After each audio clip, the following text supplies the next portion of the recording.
नमस्कार दोस्तों। सिंधु घाटी सभ्यता को आगे बढ़ाते हम क्या क्या देख चुके हैं आपको अच्छे से पता है। हमने परिचय देख लिया है बढ़िया तरीके से और विशेषताओं पे हम आ गए हैं जिसमें नगरीकरण इसमें लिखा हुआ नहीं था वो देख लिया। आज हम बात करेंगे राजनीतिक और सामाजिक विशेषताओं की, फिर आगे ये होगी विशेषताएं, ठीक है। और जो प्रमुख नगर हैं इसकी मैं एक आपको बढ़िया PDF दे दूंगा जिसमें मेन नगर और उनकी मेन जो बातें हैं वो उस PDF में आ जाएगी, वो अपलोड कर देंगे। और साथ साथ में से भी इन विशेषताओं में वो सारे साक्ष्य आ जाएंगे जो नगरों से मुख्य रूप से प्राप्त हुए हैं। कुछ और जो शेष बचेंगे वो इधर ले लेंगे हम, ठीक है। पतन के क्या कारण, ये क्लास है और 1-2 क्लासें और बची है, सिंधु घाटी सभ्यता हमारा पूरा हो जाएगा। तो इस प्रकार से काफ़ी अच्छी गति से हम चल रहे हैं। आप बिल्कुल इसको ऐसे लोड ना लें एक तरफ से और बढ़िया तरीके से एक दो वीडियो रेगुलर करते रहें। आप दूसरा जो पेपर होगा आपका उसका भी आपको करना है, ठीक है। और साथ साथ में बिना किसी दबाव के आप अच्छे से पढ़ते जाओगे तो निश्चित रूप से दिक्कत नहीं आएगी।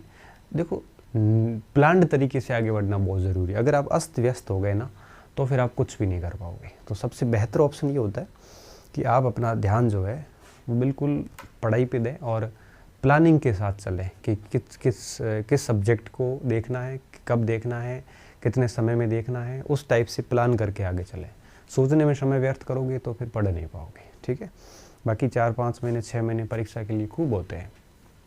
बस हम अगर प्लानिंग के साथ आगे बढ़ें तो अगर आप ये सोच में अगर बैठ गए कि परीक्षा आ गई है मेरे तो इतना कब होगा, मैं कहता हूँ एक नया बच्चा भी, एक नया स्टूडेंट 6 महीने के अंदर सिलेक्शन ले सकता है। फर्स्ट ग्रेड, सेकंड ग्रेड किसी भी एग्ज़ाम में 6 महीने के अंदर ऑब्जेक्टिव पेपर पास कर सकता है वो। बस प्लानिंग के साथ में सोचने में समय व्यर्थ ना करके पढ़ाई में अपना समय दे तो।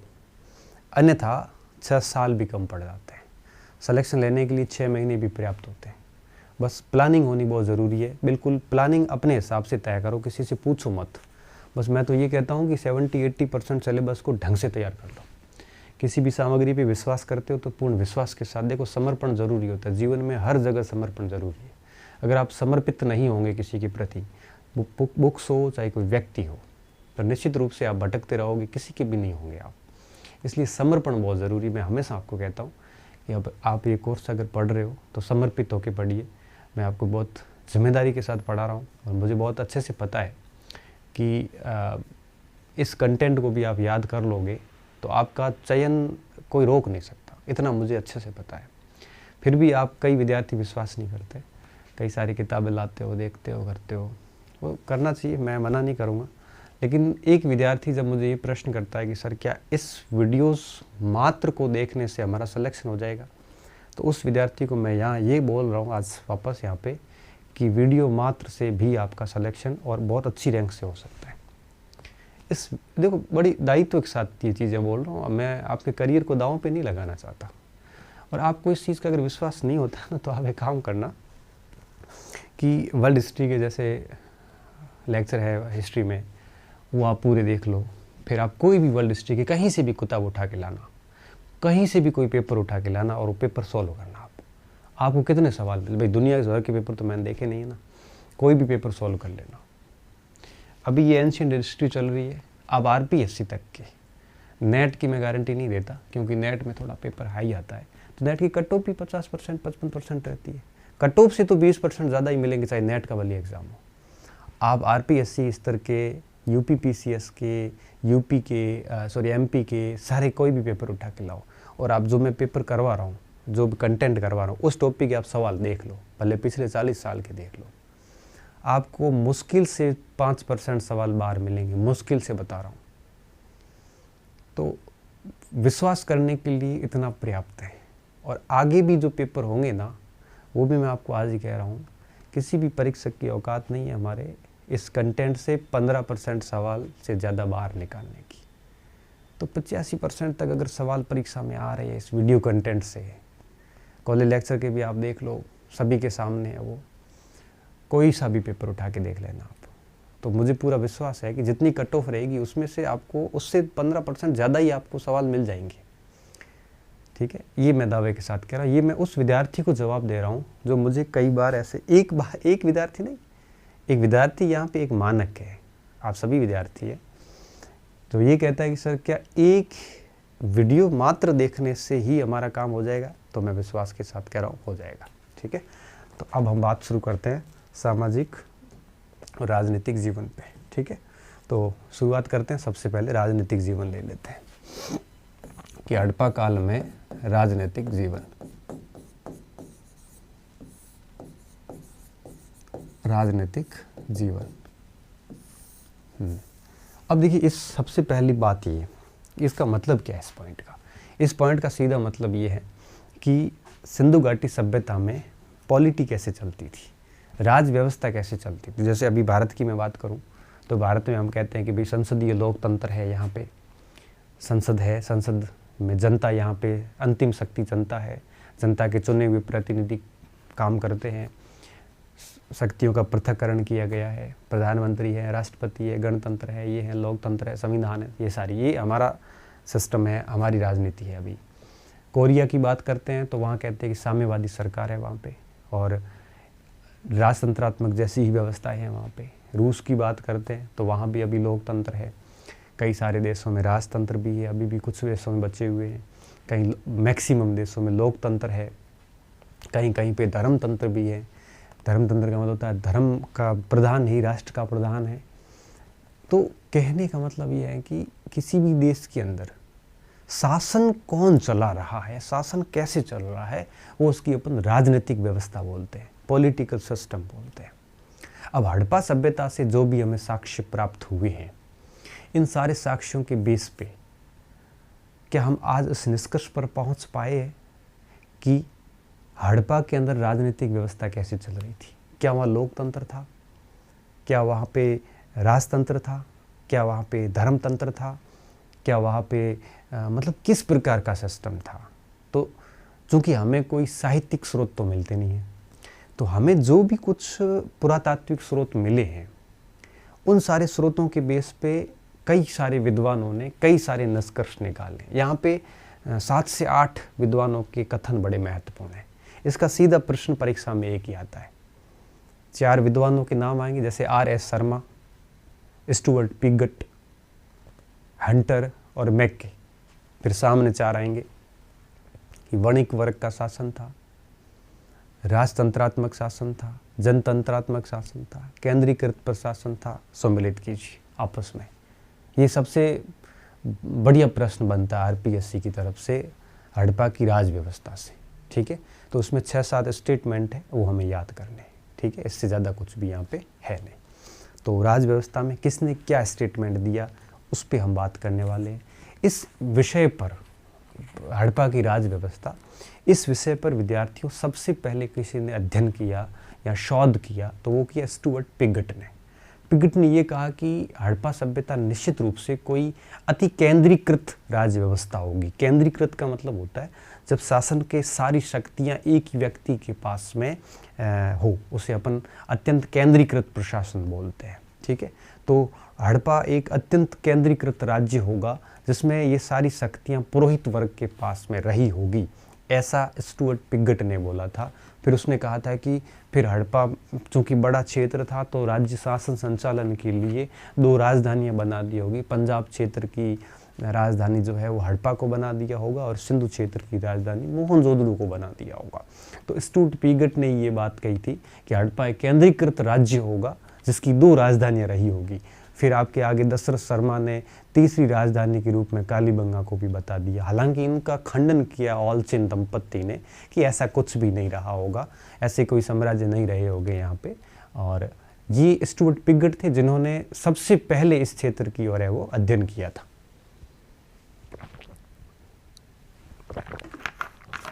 उसके बाद दूसरा नाम आता है इस राजनीतिक व्यवस्था में R.S. शर्मा का, रामशरण शर्मा का।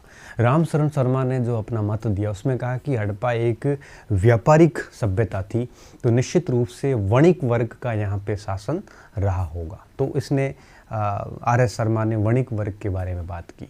तो ऐसे कुछ 6-7 स्टेटमेंट है मेन वो अपन यहाँ पे शॉर्ट में लिख लेते हैं। आप भी साथ में लिख जाइए, लिख लीजिए और उसको है वो 1-2 बार पढ़ लोगे तो चीज़ें याद हो जाएगी।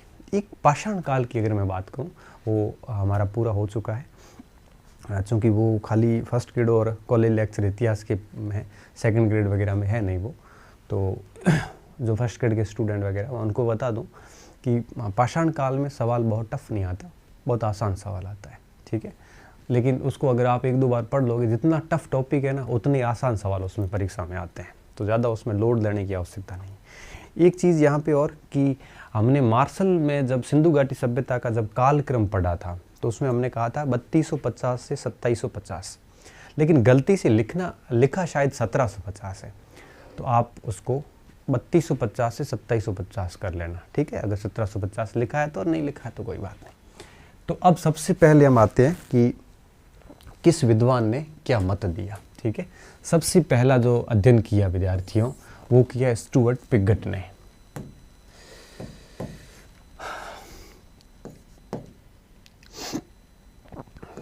स्टुअर्ट पिगट ने सबसे पहले इसका है वो क्या किया है, अध्ययन किया। और स्टुअर्ट पिगट ने क्या क्या निष्कर्ष निकाले वो मैं निष्कर्ष यहाँ पे लिख रहा हूँ। पिगट ने सबसे पहली बात ये कही कि हड़प्पा जो है वो एक, या सीधा यही लिखते हैं, यह सभ्यता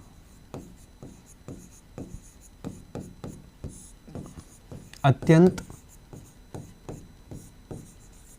केंद्रीकृत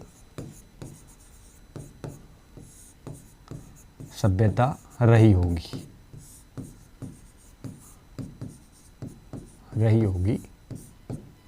जिसमें शासन की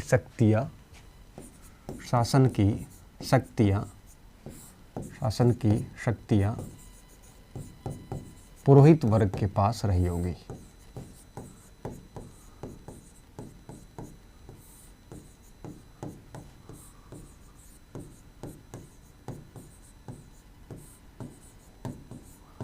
तो इस पुरोहित वर्ग के मामले में व्हीलर भी इनके साथ में खड़े थे। व्हीलर ने भी पुरोहित वर्ग का कहा था। तो एक तो आपको स्टुअर्ट पिगट में ये याद रखना है। फिर पिगट ने क्या कहा कि जिस तरह से कुषाणों की दो राजधानियां थी, पेशावर व मथुरा, जिस तरह से आगे इन्होंने कहा कि अरब की 9वीं शताब्दी में दो राजधानियां थी, मुल्तान और मसूरा, उस प्रकार से सिंधु घाटी सभ्यता की भी दो राजधानियां रही होगी, हड़प्पा और मोहनजोदड़ो, ठीक है। इस सभ्यता की दो राजधानियां रही होगी। इस सभ्यता की दो राजधानियां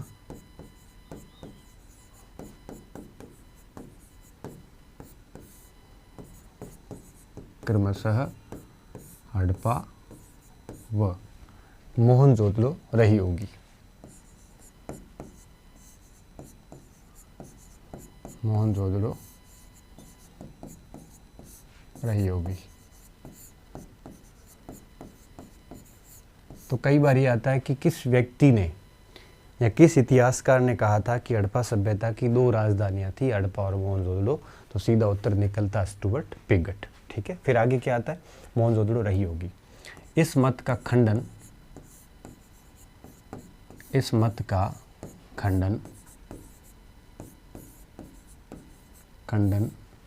ऑलचिन दंपत्ति ने किया। ऑलचिन दंपत्ति एक बार क्या हुआ, नेट में ये सवाल आया, पहला ही प्रश्न यही सामने आया कि किसने कहा इस दो राजधानियां कही थी, इस मत का खंडन किया। अब देखो जल्दबाजी में कैसे सवाल गलत होता है। मेरी नज़रों में जैसे ये सवाल पड़ा मैंने सीधा स्टुअर्ट पिगट कर दिया।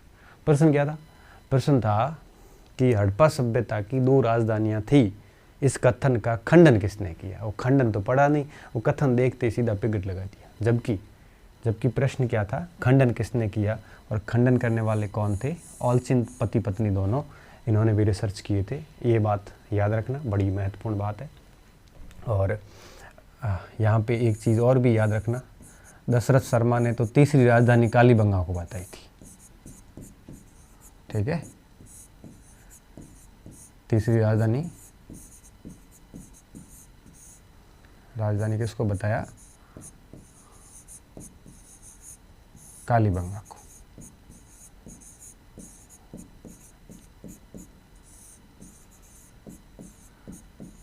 ठीक है, तो थोड़ा सा इन चीज़ों का भी ध्यान रखना। तो ये सभ्यता अत्यंत केंद्रीकृत सभ्यता रही होगी, जिसमें शासन की शक्तियाँ पुरोहित वर्ग के पास में रही होगी। और फिर स्टुअर्ट पीरियड क्या कहते हैं कि इस समय इसकी है वो 2 राजधानियाँ रही होगी, जैसे कि कुषाणों की 2 राजधानियाँ रही थी, आप लिख भी सकते हो। तो ठीक है, इस चीज़ का आपको थोड़ा सा ध्यान रखना है। और इस स्टुअर्ट पीरियड ये अध्ययन करने वाला पहले व्यक्ति थे, इस चीज़ का भी ध्यान रखना। तो ये मेन बातें थी स्टुअर्ट पीरियड की, आप इसको लिख लो, दिक्कत नहीं आएगी। ठीक है, तो ये थोड़ा ऊपर करके ऐसे लिख सकते हो कि प्रथम इतिहासकार जिन्होंने राज व्यवस्था का अध्ययन किया, प्रथम इतिहासकार जिन्होंने राज व्यवस्था का अध्ययन किया,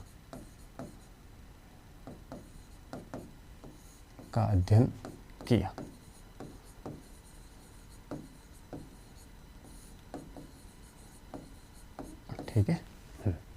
और इसके अलावा रंगनाथ राव जो आए, रंगनाथ राव ने भी इस मत का समर्थन किया था।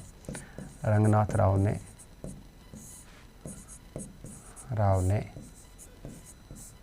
समर्थन किया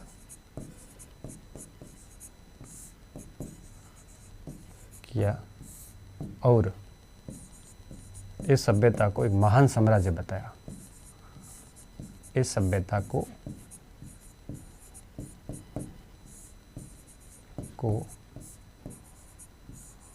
महान साम्राज्य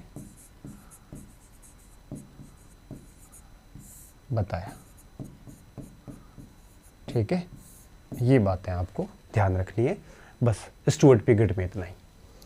तो इसमें सबसे ज़्यादा जो चीज़ पूछी जाती है, एक तो 2 राजधानियों की पूछी जाती है, ऊपर वाला पॉइंट ही पूछा जाता है, और ऑलसीन दंपति का भी पूछा जाता है। कई बार कालीबंगा की पूछते हैं कि सिंधु सभ्यता की तीसरी राजधानी कालीबंगा किसने बताई थी, तो उसका उत्तर ये हो जाता है दशरथ शर्मा। ठीक है, तो स्टुअर्ट पीरियड हो गए, आप इसको लिख लो।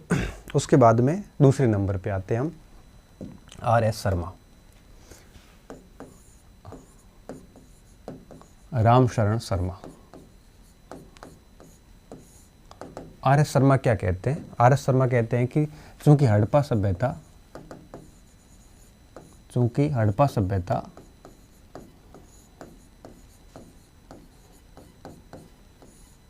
व्यापारिक सभ्यता थी,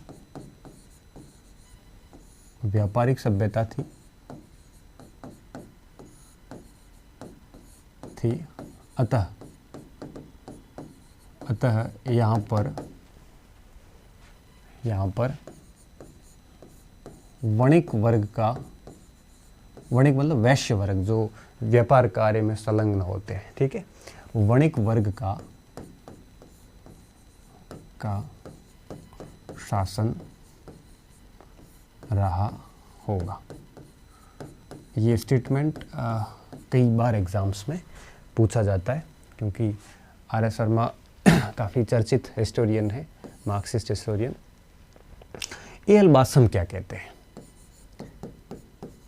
A.L.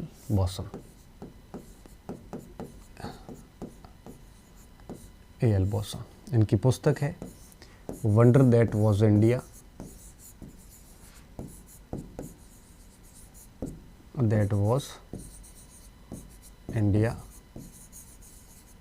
हिंदी में लिखते हैं अद्भुत भारत।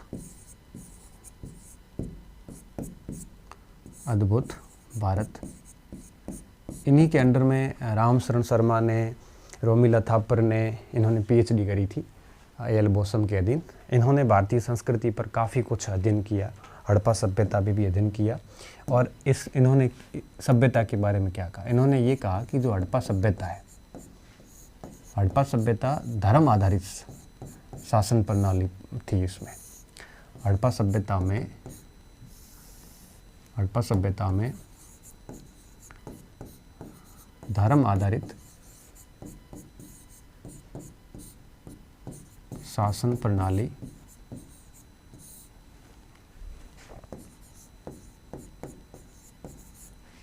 ठीक है।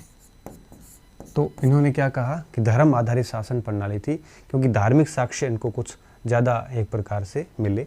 और फिर आगे इन्होंने इसको किस दृष्टि से देखा है, जिसमें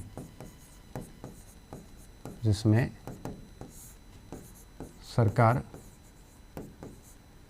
पुरोहित वर्ग के नियंत्रण में थी। तो पुरोहित वर्ग पर व्हीलर भी आएगा, पिगट भी आएगा और बॉसम भी आएगा। पुरोहित वर्ग के नियंत्रण में थी,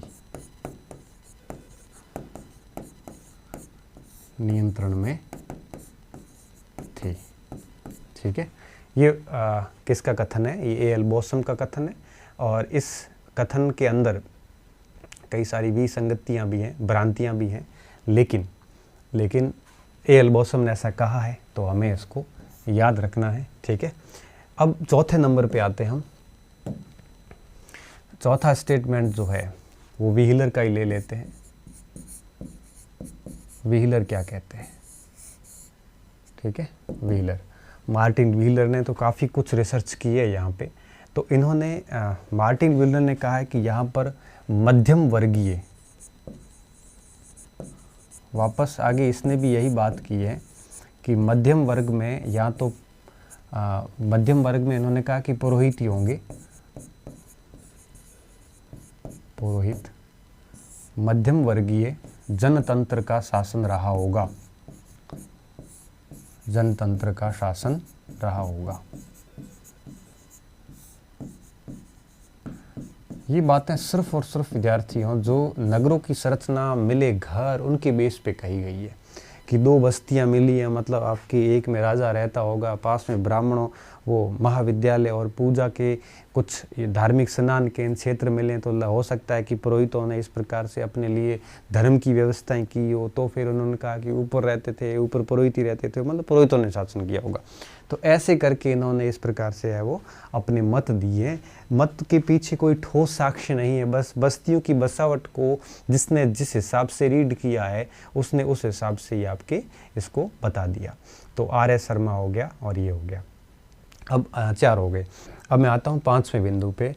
इसके बाद की विद्वान क्या क्या कहते हैं, फेयर सर्विस क्या कहते हैं। फेयर सर्विस इन सारी चीज़ों को एक प्रकार से अस्वीकार करते हैं।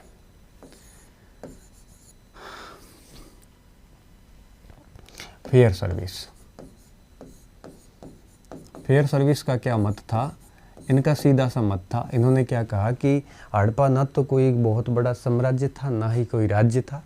यहाँ पे ग्रामीण संस्कृतियाँ थी और ग्राम प्रशासन से ही ये पूरा का पूरा मैटर जो है वो संचालित होता था। बस इतनी सी बात ही थी यहाँ पे। तो देखिए उन्होंने क्या कहा कि यह सभ्यता, यह न तो साम्राज्य था, न तो साम्राज्य था और न ही राज्य, बल्कि ग्राम प्रशासन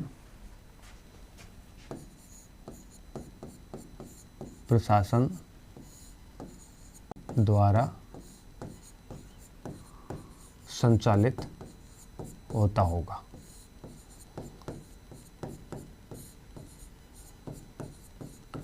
अब देखिए ये लोग खुद भी कई बार एक प्रकार से इनमें खुद में कॉन्ट्राडिक्शन आ जाता है। एक बार इन्होंने ये कहा, फिर किसी दूसरी किताब में इनका कुछ और मत मिल जाता है। व्हीलर ने पुरोहित वर्ग भी कहा, मध्यम वर्गीय भी कहा, फिर उस यही व्हीलर पिगट के साथ भी खड़े नज़र प्रतीत होते हैं। तो कई बार क्या है ना, एक व्यक्ति अपने विचार पर ताउम्र स्टैंड नहीं करता, कई बार अपने विचार बदल भी देता है। तो ऐसी स्थिति में कई बार जो है वो कोई किताब वाला दूसरा बात भी लिख लेता है। तभी हमें क्या लगता है कि सर ने गलत लिखवाया या किताब ने गलत लिखा। गलती दोनों की नहीं, गलती उस व्हीलर की है जिसने अपने जीवन में कई बार विचार बदल दिए। लेकिन हमें ध्यान रखना होता है उसका पहला विचार, जो उसने सबसे पहले क्या कहा था, तो वो थोड़ा ध्यान रखते हैं तो ठीक रहता है। ठीक है, तो भी संचालित की होता होगा। ये फेयर सर्विस ने कहा। बीबी लाल ने क्या कहा, काफ़ी ठीक है बीबी लाल, क्योंकि उनको अभी पद्म विभूषण भी दिया है, ब्रजवासी लाल। ठीक है, तो इन्होंने बड़ा सुलझा हुआ वक्तव्य दिया। इन्होंने ये बोला कि हड़प्पा सभ्यता जो है ये महाजनपदों की तरह ही थी, जिसमें कई सारे महाजनपद थे जिसकी अपनी अपनी राजधानियाँ थी और सभी अपने अपने तरीके से शासन चलाते थे। इसमें किसी का भी ऐसा कोई केंद्रीकृत शासन नहीं था। ऐसा जो है वो बीबी लाल हमें कहते हैं। तो महाजनपदों के समान कई जो है वो राज्य थे और वो अपने अपने हिसाब से शासन करते थे। ठीक है।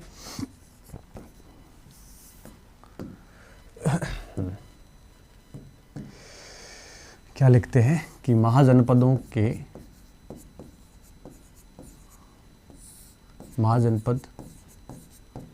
व्यवस्था की तरह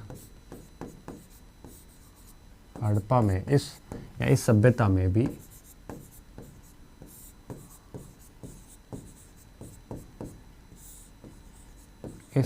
में भी कई राज्य थे। ठीक है, जिनकी अपनी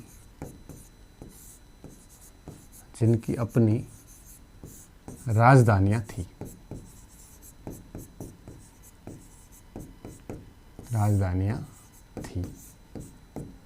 और जो कि स्वतंत्र रूप से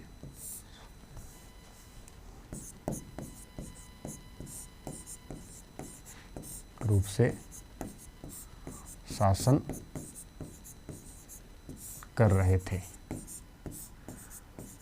ठीक है, ऐसा है वो बीबी लाल ने बता दिया। ठीक है, ये भी काफ़ी ठीक स्टेटमेंट है बीबी लाल का। अब कुछ मैके का स्टेटमेंट देख लेते हैं। मैके ने काफ़ी बढ़िया बात बताई थी।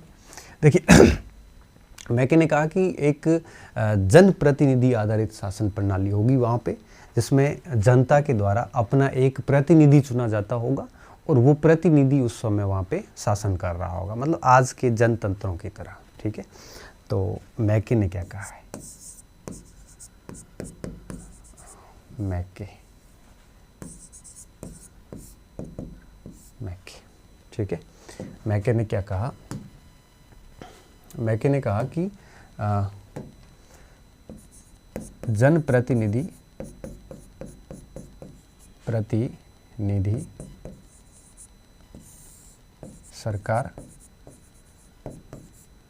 सरकार थी, जिसमें जनता द्वारा अपना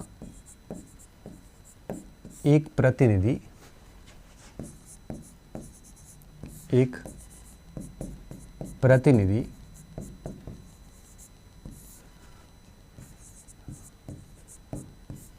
चुना जाता होगा।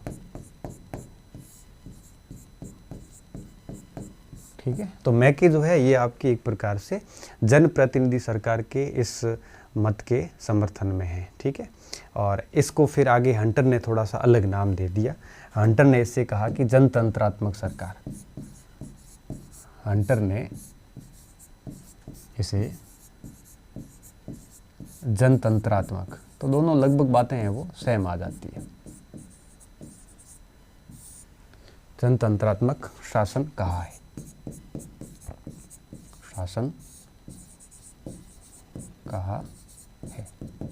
ठीक है, तो ये मैके का स्टेटमेंट था, साथ में हंटर भी आ गया। तो इन्होंने राजतंत्रात्मक शासन प्रणाली जो कही है उस शासन प्रणाली से एक प्रकार से इन्होंने कहा कि ऐसा कुछ नहीं था, जनप्रतिनिधि आधारित शासन प्रणाली थी। एक आपको और भी कथन है वो याद रखना है, और वो हम कैन्योर का याद रख लेते हैं। कैन्योर का भी काफ़ी अच्छा स्टेटमेंट परीक्षा में आने लायक है। कैन्योर का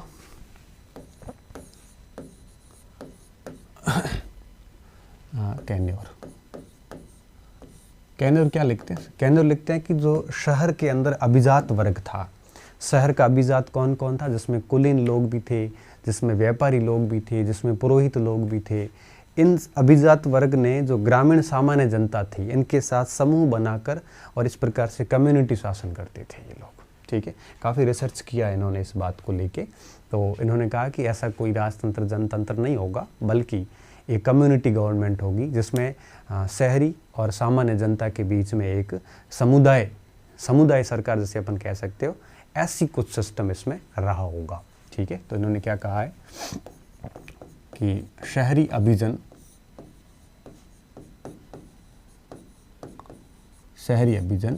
जिसमें पुरोहित,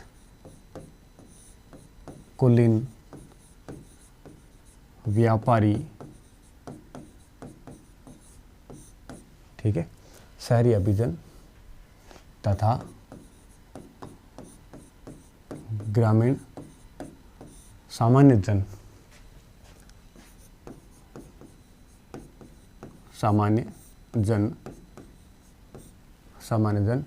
मिलकर सामुदायिक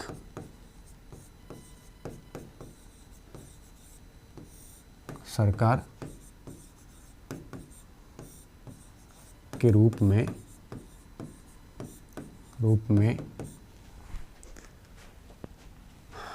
कार्य कर रही होगी,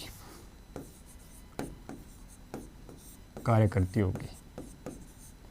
ठीक है, तो ऐसा कुछ होता होगा, ये सारे अनुमान ही है।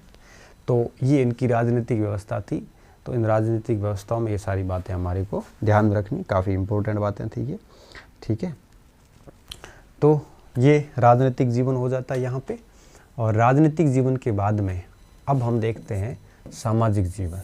ठीक है, कि हड़प्पा का समाज कैसा था, ये भी हमें जानना बहुत ज़रूरी है, क्योंकि विशेषताएं बहुत इम्पोर्टेंट है। वैसे देखिए, आप कोर्स में भी देखोगे ना, तो नगरीकरण सबसे पहले था, वो हमने कर लिया है, और राजनीतिक जीवन भी कर लिया है। ठीक है, और अब हम सामाजिक विकास करने जा रहे हैं।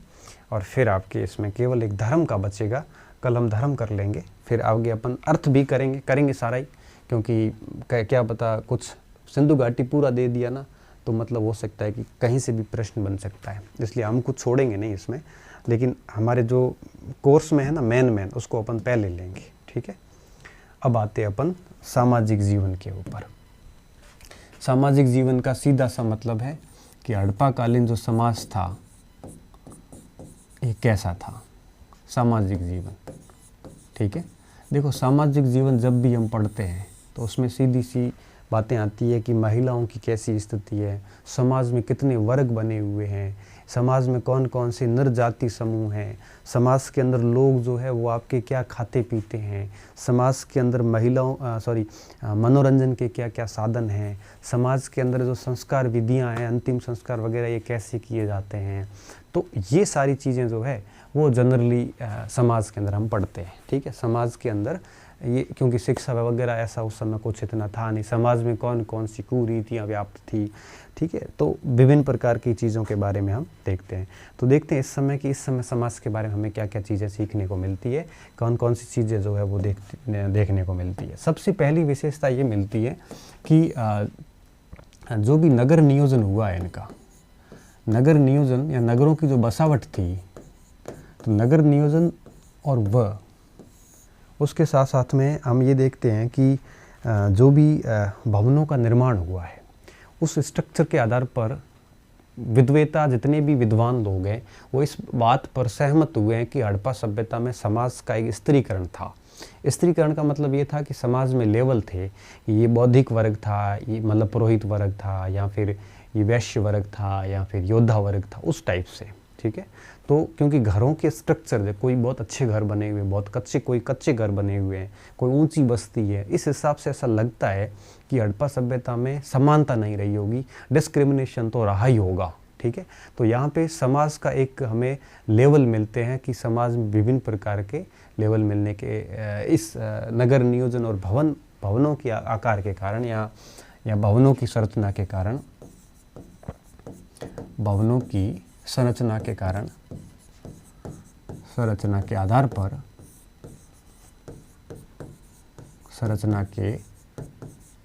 पर, हमें आधार पर कहा जाता है कि समाज का स्त्रीकरण हुआ था।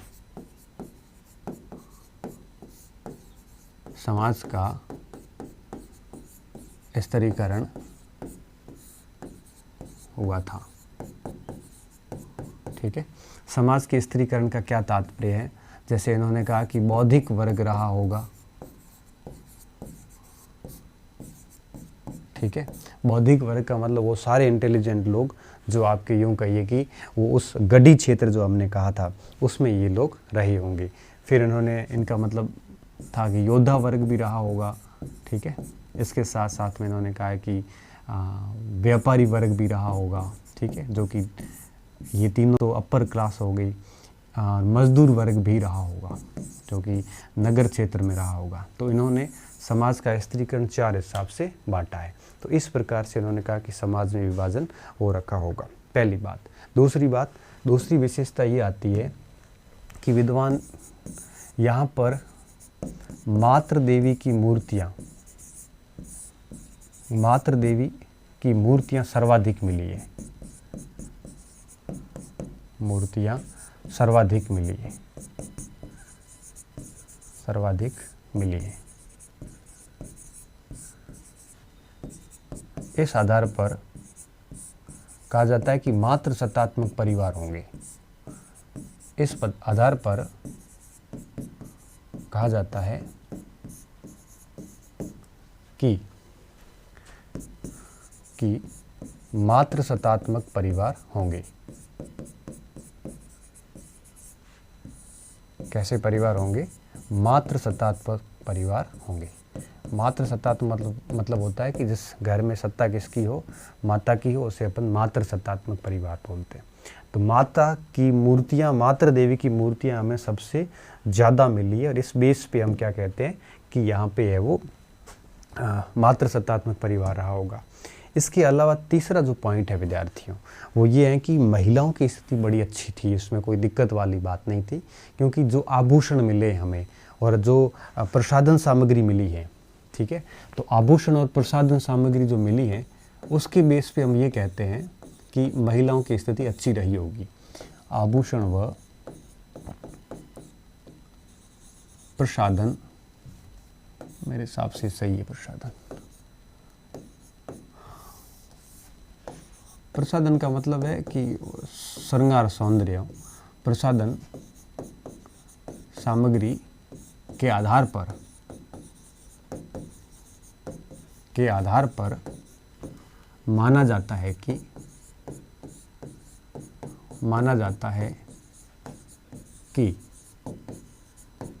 महिलाओं की स्थिति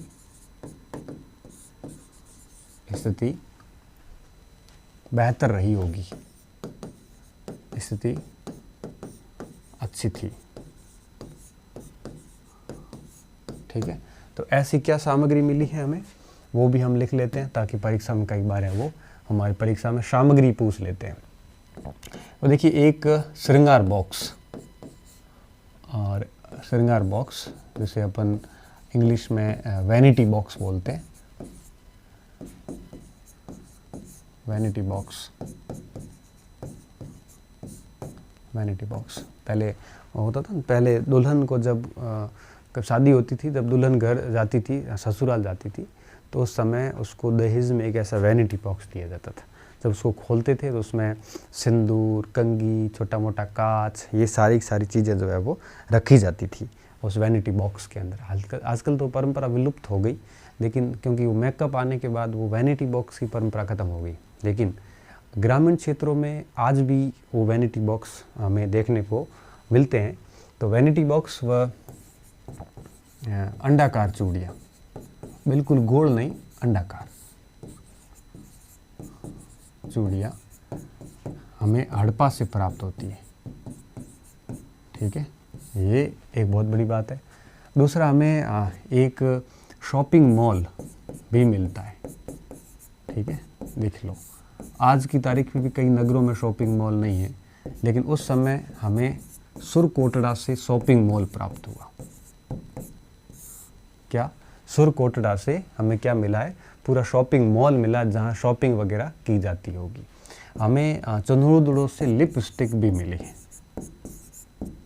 ठीक है, लिपस्टिक। ये सब क्या है, ये आप किसी को बताने की मुझे ज़रूरत नहीं है।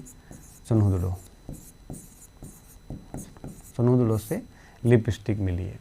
और इसके अलावा आपके सिंदूर भी प्राप्त हुआ है, हमें मेहरगढ़ से मिला है और नौशेरों से मिला है। क्या? सिंदूर। ये परंपराएं बड़ी पुरानी है, मेहरगढ़ से और नौशेरा से, दोनों पाकिस्तान के अंदर है। ठीक है, सिंदूर हो गया, लिपस्टिक हो गया, शॉपिंग मॉल, श्रृंगार बॉक्स, हड़प्पा से एक सोने का हार भी मिला है। ठीक है, तो इसको अपन ऐसे करते हैं, सोने का हार। ये सब चीज़ें कहाँ से प्राप्त हुई? हड़प्पा से। ठीक है, ये शॉपिंग मॉल का याद रखना, कई बार ऐसे परीक्षा में प्रश्न आ जाते हैं कि शॉपिंग मॉल के प्रमाण कहाँ से मिले वगैरह वगैरह। ठीक है, इसके अलावा देखिए कार्नेलियम का हार, कार्नेलियम भी धातु थी, पत्थर था ये मेरे हिसाब से। कार्नेलियम का हार, कार्नेलियम गोमेद, अफगानिस्तान से नाता था। गोमेद का हार, ये बेसिकली मोहनजोदड़ो से मिले हैं, कार्नेलियम का हार व गोमेद का हार। और इसके साथ साथ में एक कर्णफूल, कान में डालने वाला कर्णफूल, और एक ताम्रपिन, ये सब मोहनजोदड़ो से प्राप्त हुए। ठीक है, तो ऐसी चीज़ें मिलना इस बात का द्योतक है कि महिलाएं बहुत अच्छे से शॉपिंग वॉपिंग करती होगी। निश्चित रूप से इनकी स्थिति में कोई गड़बड़ी नहीं थी। ठीक है, माता देवी की मूर्तियां मिलना, ये सारे के सारे प्रमाण मिलना, तो इस बात का द्योतक है कि महिलाओं की स्थिति जो है उस समय काफ़ी बेहतर स्थिति थी, किसी भी प्रकार की कोई समस्या नहीं थी। तो इस बात को भी आप ध्यान रखना, ये समाज की तीसरी विशेषता थी। चौथी विशेषता देखिए विद्यार्थियों, चौथी विशेषता आती है दास प्रथा को लेकर। यहाँ पे कई अलग मतांतर है, क्योंकि बड़े घरों के पास में कई छोटे घर मिले हैं। तो इस बेस पे व्हीलर और गॉर्डन चाइल्ड ने ये कहा कि बड़ा घर मालिक का होगा और उसके पास में जो छोटा घर है ये किसी दास का होगा।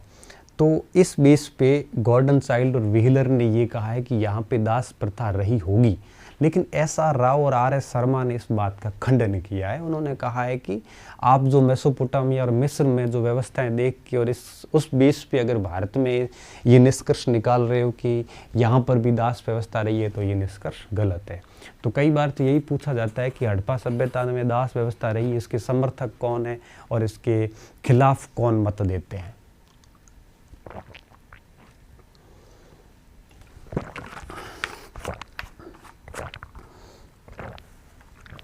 ठीक है,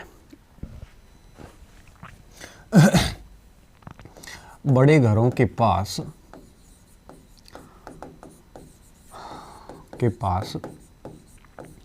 छोटे घर मिलना, घर मिलने के कारण गॉर्डन चाइल्ड व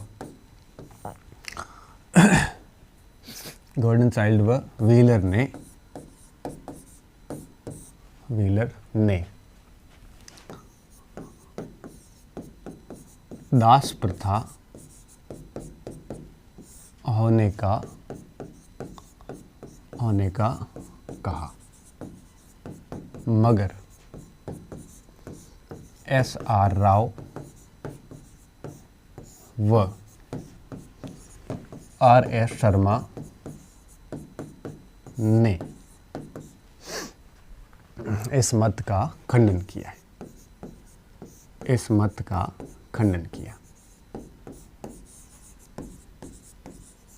ठीक है, खंडन किया है। एक चीज़ आपको ये ध्यान रखनी है। इसके बाद एक और भी विशेषता निकलती है सामने कि कालीबंगा से युगल शवाधान मिला है। युगल शवाधान का मतलब एक ही शव ग्रह, उसमें कब्र के अंदर आपके 2 शव मिले हैं। और लोथल से भी युगल शवाधान मिला है। तो इन युगल शवाधानों के आधार पर विद्वान इस निष्कर्ष पर पहुंचे हैं कि कोई सती प्रथा रही होगी। हालांकि इसको खारिज किया सभी ने, लेकिन फिर भी हमें थोड़ा सा ध्यान रखना है। ठीक है,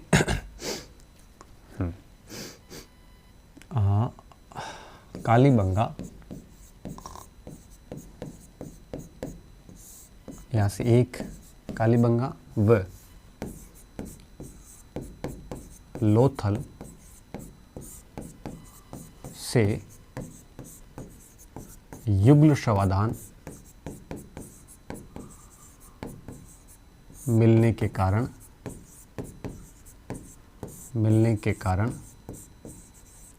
के आधार पर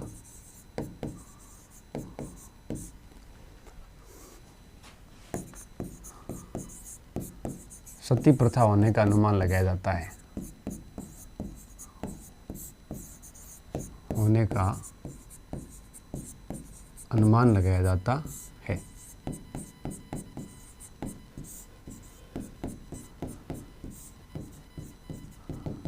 ठीक है, ये एक और विशेषता आपके सामने आ जाती है। अब आ जाती है हड़प्पा सभ्यता के जो लोग थे वो मनोरंजन के लिए क्या क्या करते थे। ठीक है, तो हड़प्पा सभ्यता के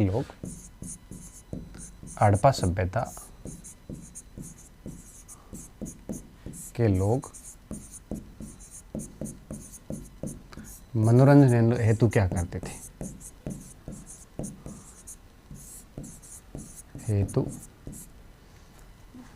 देखो, मनोरंजन हेतु आखेटन करते थे, शिकार पे जाते थे, आखेटन, खेल, ठीक है, में भाग लेते थे। इसके कुछ प्रमाण मिले हैं, भाग लेते थे। ठीक है, कैसे भाग लेते थे, कुछ प्रमाण हैं हमारे पास इसके। जैसे एक पासा खेल इनका बहुत चर्चित खेल था। पासा आजकल हम लूडो को कहते हैं, जो लूडो है ना, जिसमें मोबाइल्स में आप सभी ने खेला होगा। पहले ये गांव में घरों के अंदर आंगन में खेला जाता था, फिर धीरे धीरे ये मोबाइल में आ गया। मोबाइल को उन्होंने मतलब आंगन के इस खेल को थोड़ा मोबाइल रूप दे दिया, एंड्रॉयड रूप दे दिया था। तो पासा खेल के कई सारे प्रमाण मिले हैं हमें। लोथल से पासे की पूरी जो वो होती है आपके दर, जैसे अपन क्या कह सकते हैं, बोर्ड कह सकते हैं। तो लोथल से पासे का बोर्ड मिला है, पासे का बोर्ड मिला।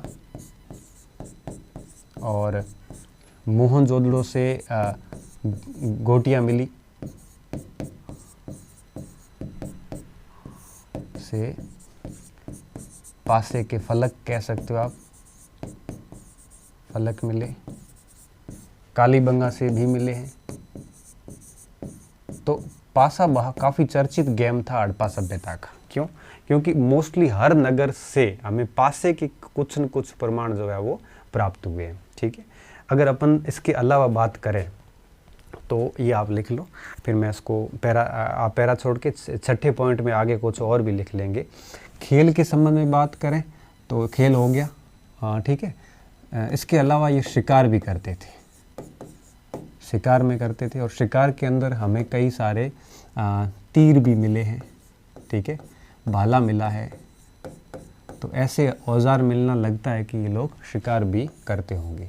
इसके अलावा जूनी कुरन, कच्छ की खाड़ी का जो क्षेत्र है वह धोलावीरा, यहाँ से स्टेडियम प्राप्त हुए। धोलावीरा से क्या मिले हैं, से स्टेडियम प्राप्त हुए हैं। और ये स्टेडियम भी ऐसे सीढ़ीदार बनाए गए हैं कि निश्चित रूप से मनोरंजन का कोई कार्यक्रम यहाँ पे आयोजित होता होगा, से प्राप्त हुए। ये सारे के सारे इनके क्या थे, मनोरंजन के साधन थे। ठीक है, ये चीज़ें आपको ध्यान रखनी है। तो हम कितने पॉइंट कर चुके हैं, 6 पॉइंट इसमें कर चुके हैं। अब आगे अपन देखें कि यहाँ पे छठा पॉइंट हो गया, 7वें बिंदु पे आते हैं अब। ठीक है, 7वां बिंदु इसमें है कि हड़प्पा कालीन लोग जो है वो हड़प्पा कालीन लोग शाकाहारी और मांसाहारी दोनों ही प्रवृत्ति के थे। और जो कब्रों में हमें जो कंकाल तंत्र मिले हैं उसके बेस पे हम कह सकते हैं कि हड़प्पा काल के लोग जो है काफ़ी स्वस्थ भी थे। किसी भी प्रकार की महामारी के ज़्यादा प्रमाण नहीं मिलते, हालांकि कैनेडियन खोजे हैं जो अपन पतन में देखेंगे, लेकिन यहाँ पे तुलनात्मक रूप से लोग जो है काफ़ी स्वस्थ थे। तो हड़प्पा कालीन लोग शाक आहार तथा मांस आहार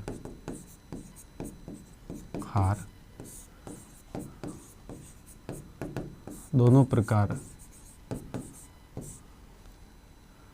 प्रकार के भोजन को ग्रहण करते थे, भोजन को ग्रहण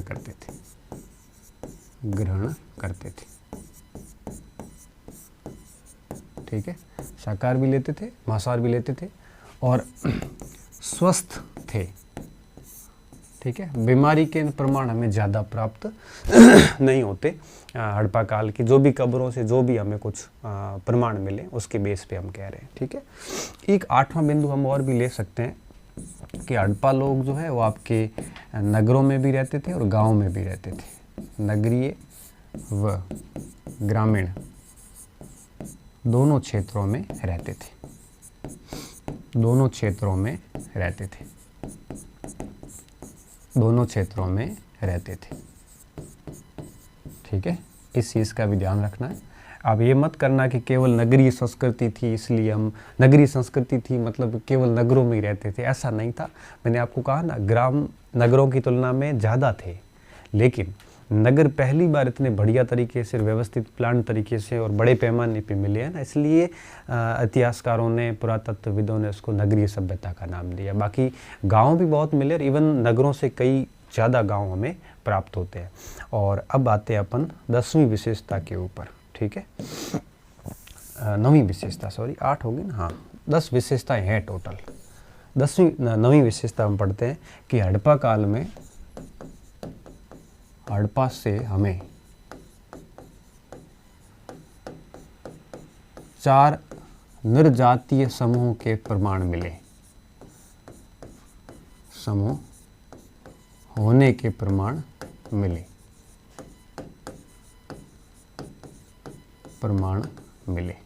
देखो निर्जाति का मतलब होता है एथनिक ग्रुप।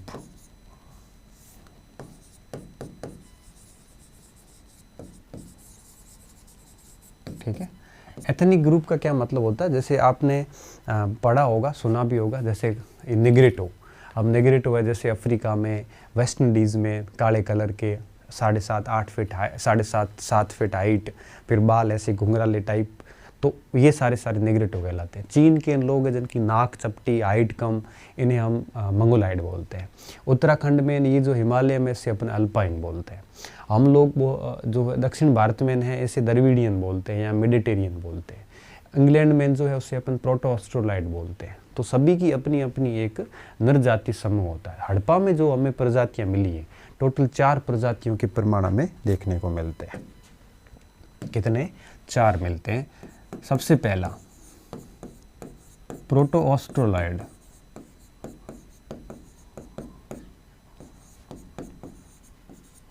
ठीक है। ये बेसिकली मूल रूप से कहाँ रहते हैं? ये रहते हैं आपके काकेशस के अंदर।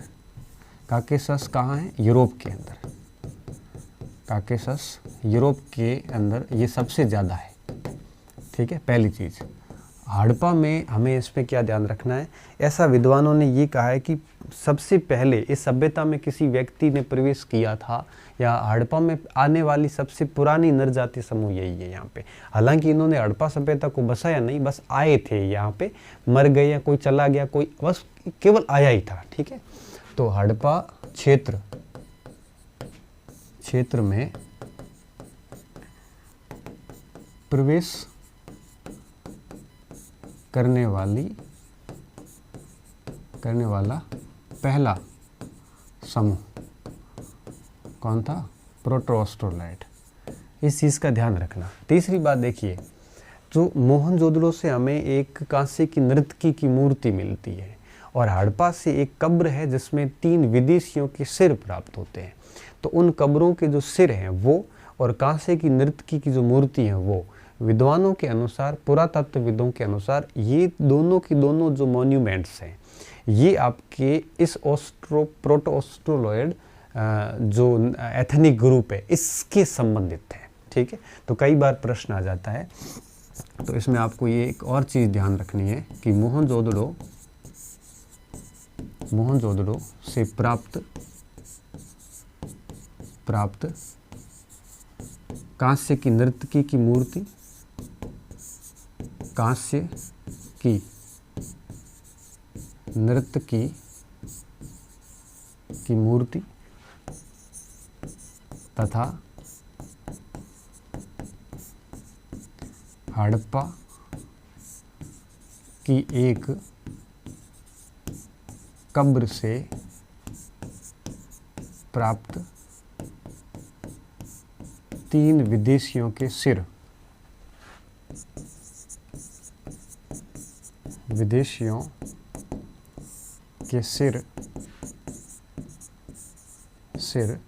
इसी प्रजाति के हैं।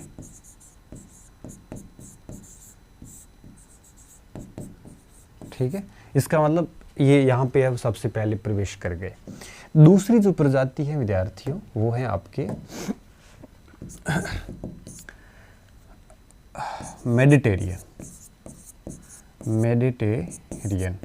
और मेडिटेरियन को हम हिंदी में कहते हैं भूमध्य सागरीय, जो भूमध्य सागर के आसपास रहती थी। और इसको हम है वो द्रविडियन भी बोलते हैं। ठीक है, द्रविडियन। इसके अंदर क्या क्या बातें आपको याद रखनी है। तो सबसे बड़ी बात कि सिंधु सभ्यता के निर्माता इन्हें माना जाता है। सिंधु सभ्यता के निर्माता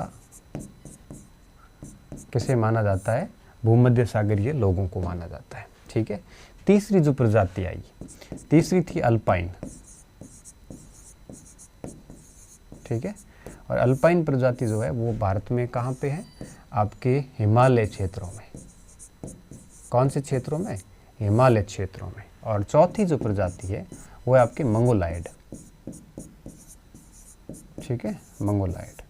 तो ये 4 प्रजातियां इस हड़प्पा से संबंधित रही है, नरजाति समूह। और एक नोट करके बात हमें क्या डालनी है कि निग्रिटों के कोई प्रमाण नहीं मिले। निग्रिटों के प्रमाण नहीं मिले।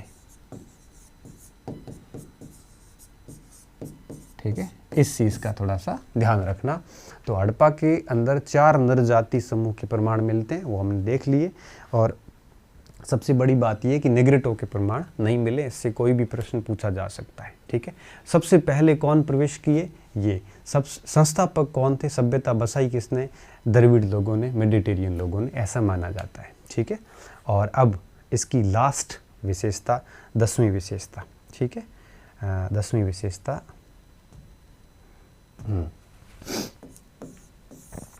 शवाधान प्रणाली।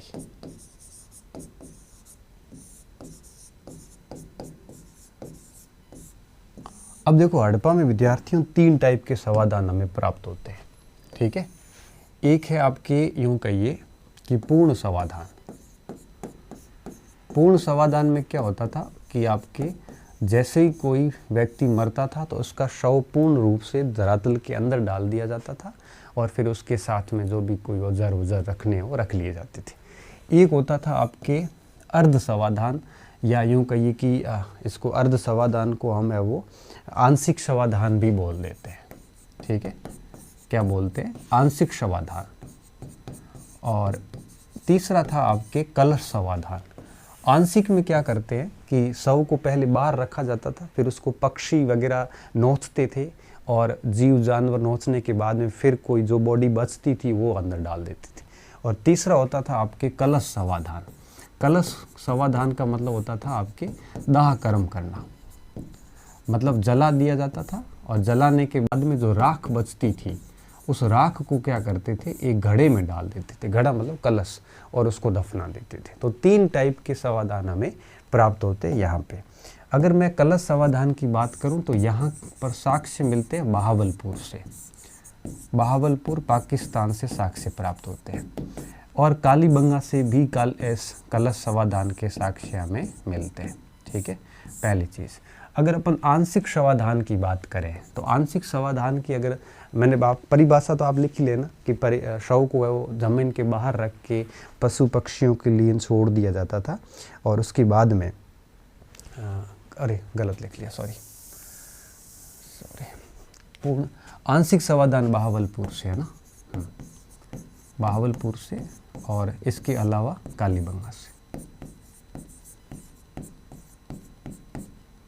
ठीक है, और जो कलश समाधान है ये हमें है वो बहावलपुर से नहीं, बल्कि ये कलश समाधान हमें प्राप्त होता है सुरकोटड़ा व मोहनजोदड़ो से।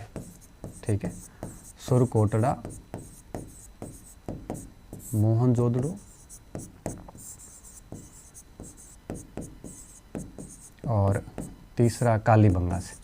कालीबंगा एकमात्र ऐसा शहर है जहाँ से हमें तीनों प्रकार के समाधान मिल जाते हैं। ठीक है, इसके साक्ष्य, इसके साक्ष्य। ठीक है, और अब बात आती पूर्ण समाधान की। तो पूर्ण समाधान में क्या होता था, जैसे मैंने आपको बताया कि ये लोग क्या करते थे, पूरी लाश को दफनाते थे, लेकिन आंशिक में आदि तो पहले एक प्रकार से यूज करवा लेते थे पशु पक्षियों से, उसके बाद में होता था पूर्ण समाध। ये सर्वाधिक प्रचलन में यही था। सर्वाधिक प्रचलन में कौन सा समाधान था? पूर्ण समाधान था, और ये इसके साक्ष्य हर जगह मिलते हैं। इसमें जो लाश रखी जाती थी, सिर होता था उत्तर में, सिर उत्तर में हो गया तो आपके पांव अपने आप ही दक्षिण में हो गए। ठीक है, इसके कुछ अपवाद है। ठीक है, कुछ अपवाद है, वो अपने को याद रखने, क्योंकि परीक्षा में जनरली अपवाद ज़्यादा पूछे जाते हैं। ठीक है, अपवाद क्या है? अपवाद ये है कि जैसे कालीबंगा, अब कालीबंगा में कुछ सीन यूँ बना है कि कालीबंगा में जो सिर है वो दक्षिण में, कालीबंगा में सिर कैसे है? दक्षिण में। ठीक है, कालीबंगा में सिर दक्षिण में और पैर हो गए उत्तर में। ये देखो अपवाद है। दूसरा, लोथल में सिर पूर्व में मिला है, लोथल में सिर कहाँ? पूर्व में। तो सिर पूर्व में है तो पांव अपने आप पश्चिम में हो गए। और तीसरा एक अपवाद और है, रोपड़, रोपड़ में सिर मिला है पश्चिम में। ठीक है, ये पूछ लेते हैं कई बार, पश्चिम में। तो ये 3 अपवाद थे, इसका आपको ध्यान रखना है। और जो सबसे महत्वपूर्ण बात विद्यार्थियों नोट करके डाल देना कि कालीबंगा से तीनों टाइप के मिले हैं। देखो, कालीबंगा से यह यहाँ से पूर्ण समाधान भी मिला है, कालीबंगा से आंशिक समाधान भी मिला है, और कालीबंगा से आपके दाह कर्म भी हमें प्राप्त होता है। ये चीज़ें हमारे को ध्यान रखनी है। कुछ और नोट करके भी बातें आप डालोगे नीचे, क्या क्या डालोगे देखना कि कालीबंगा से हमें शल्य चिकित्सा के भी प्रमाण मिलते हैं। मैं उसको अलग स्लाइड पे ले लेता हूँ ताकि आप कंफ्यूज ना हो, नोट करके डाल देना। पहले उसको देख लो आराम से। कुछ नोट, मेन नोट। एक कालीबंगा से एक अंडाकार कब्र मिली, कालीबंगा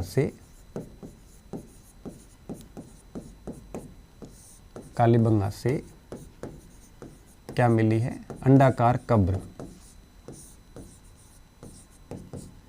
जिसमें एक खोपड़ी है, संभवतः बच्चे की है। खोपड़ी में 6 छेद किए हुए, 6 छेद किए हुए है, 6 छेद किए हुए हैं। इस आधार पर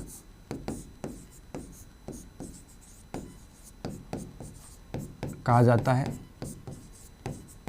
कि शल्य चिकित्सा होती होगी, मतलब सर्जरी होती होगी। तो दुनिया की पहली सर्जरी का प्रमाण यहाँ से मिलता है। ठीक है, ठीक है, ध्यान रखना है इसका। शल्य चिकित्सा के प्रमाण कहाँ पे मिलते हैं? हड़प्पा सभ्यता में। तो आप क्या कहोगे? कालीबंगा से प्राप्त होते हैं। एक चीज़ और, रोपड़ में एक ऐसी कब्र मिली है जिसमें मालिक के साथ कुत्ते को दफनाया गया है, कुत्ते को दफनाया गया। और एक लोथल से भी मिली है जिसमें मालिक के साथ आपके बकरी को दफनाया गया है, मालिक के साथ बकरी को दफनाया गया है। ठीक है, ये लोथल से और रोपड़ से, ये दोनों पॉइंट परीक्षा में कई बार आते हैं। ठीक है, बाकी हड़प्पा से R37H जैसी कब्रें मिली है। मोहनजोदड़ो से कोई कब्र नहीं मिली है ना, जैसी कब्रें मिली। तो ये इनका क्या था, शवाधान था विद्यार्थियों। देख लो आराम से इसको, फिर आप इसको लिख लेना, ठीक है। तो इस प्रकार से सामाजिक जीवन की 10 विशेषताएं हमारे पास हो गई। अब हमारा जो कल का टॉपिक होगा उसमें हमें वो ये धर्म अर्थ वगैरह ले लेंगे, ठीक है। बहुत बहुत धन्यवाद विद्यार्थियों, अच्छे रहिए, मस्त रहिए और पढ़ते रहिए।